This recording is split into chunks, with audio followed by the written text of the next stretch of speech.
Besides the provision of welfare for the citizenry, the security of lives and property is paramount in governance.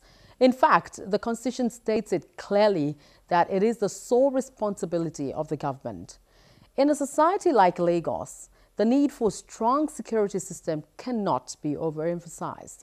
Now, how has the police in Lagos lived up to that expectation?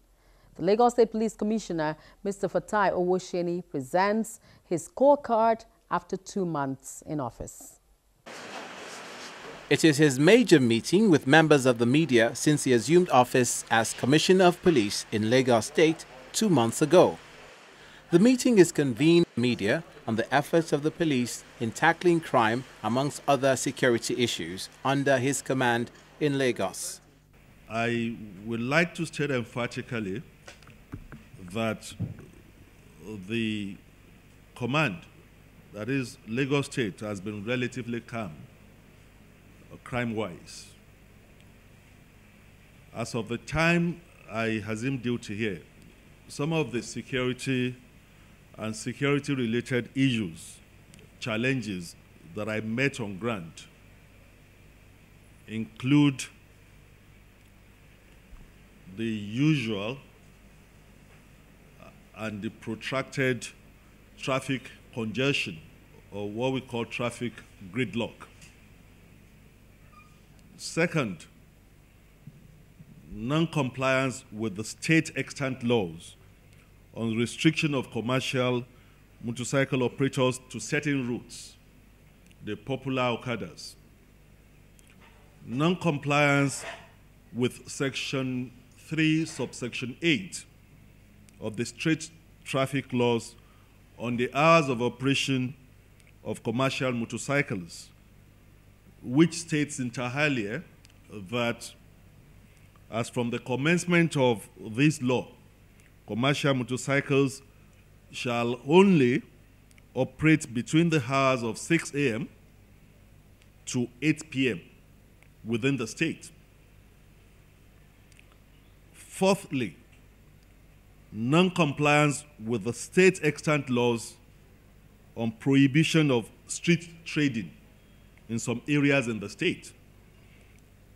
Number 6, non-compliance with the state laws on the operation of commercial tricycles on certain routes in the state. 7th, attack on motorists in traffic gridlock by hoodlums. 8, cultism, street fight, or what we can call street gangsterism. 9, the menace of land grabbers, the Omoniles.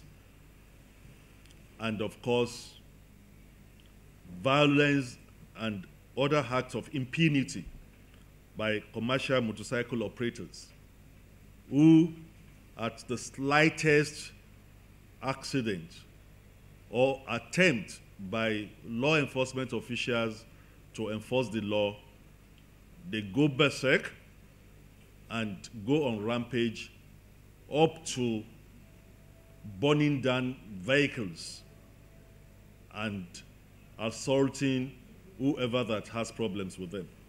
The list may not be exhausted, but these are obviously major crimes and security-related challenges that bothers the average Lagosian. Commissioner of Police Fatai Owoseni explained some of these strategies being deployed to tackle these problems. Focus was on community-based policing, intelligence-based policing, and application of appropriate technology in crime fighting. In furtherance of the policy thrust of the IG that our policing strategy should focus more on partnership with members of the public, we've also done a lot of confidence-building initiatives and taking policing to the grassroots by meeting members of the public. Well, these strategies may have yielded tangible results within the 2-month period. Within the premises of the command headquarters are items recovered from recent operations, guns and ammunition, cars, also paraded as suspects arrested for various crimes. In the course of operation, 33 cars were snatched from their owners, while 61 cars were stolen from where they were parked. 59 of these cars were recovered by the command.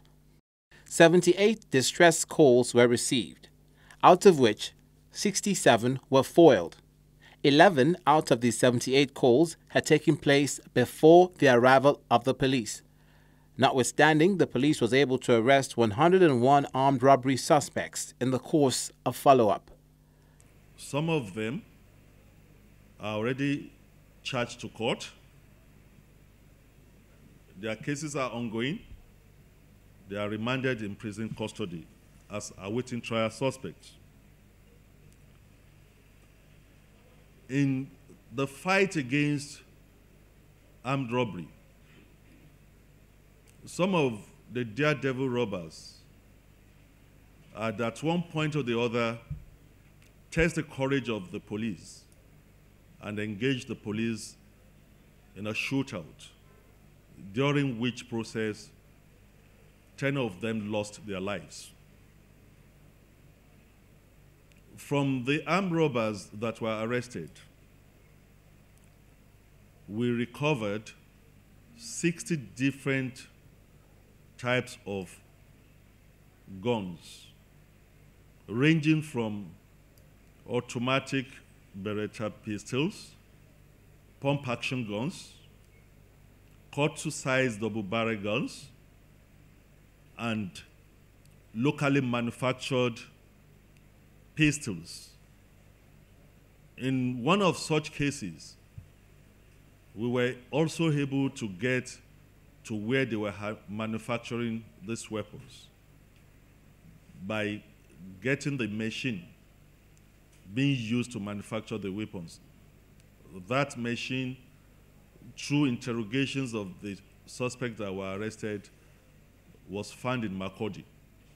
The command also has an eye on cultism and hoodlums. As part of our proactive measures, we've been able to prevent cultists unleashing terror on the members of the public. I must say, and I know some of you also know, but we on this side know that some of these cultists have different dates during which they carried out their nefarious activities. There is the Eye group that a particular date in August is set aside for their activities. There is another group, I think that is the Eye group. They have a particular date in September, which they also use in celebrating whatever they call festivals, during which they initiate people and seize the opportunity to cause a breach of the peace. With regards to the ones that operate in September, the only area where they came out with an attempt to unleash terrors on the public was around Oworonshoki, and we immediately went into action. And as I'm sitting down here, I can tell you that a key member of that group was arrested. With regards to the activities of hoodlums that attack motorists on the road, so many of them have been arrested. Some arrests were made at Oshodi, some were made at Ojota, some were made at Festac. While most of them have been charged to court, some of them are still in detention, helping us in our investigation. One of the most notorious ones, who is a kingpin at Oshodi, is nicknamed Omeishu. He was arrested last week. And of course, is in the custody of the police. The police boss further warned members of the public against illegal possession of weapons for any reason. looking at the crime situation in the state, we have found out there are a whole lot of weapons that people are keeping in their houses, weapons that they acquire without obtaining license for them. Some of them carry these all about. We've been able to recover some, but there are some of the good people in this state who had come out to return the weapons that they know they don't have license for. We are seizing this opportunity to reiterate the earlier call by the Inspector General of Police, urging citizens to return all such weapons that are in their hands illegally. That when these weapons were returned, we accept those weapons without prejudice and, of course, with lots of gratitude to them for being good citizens of the country.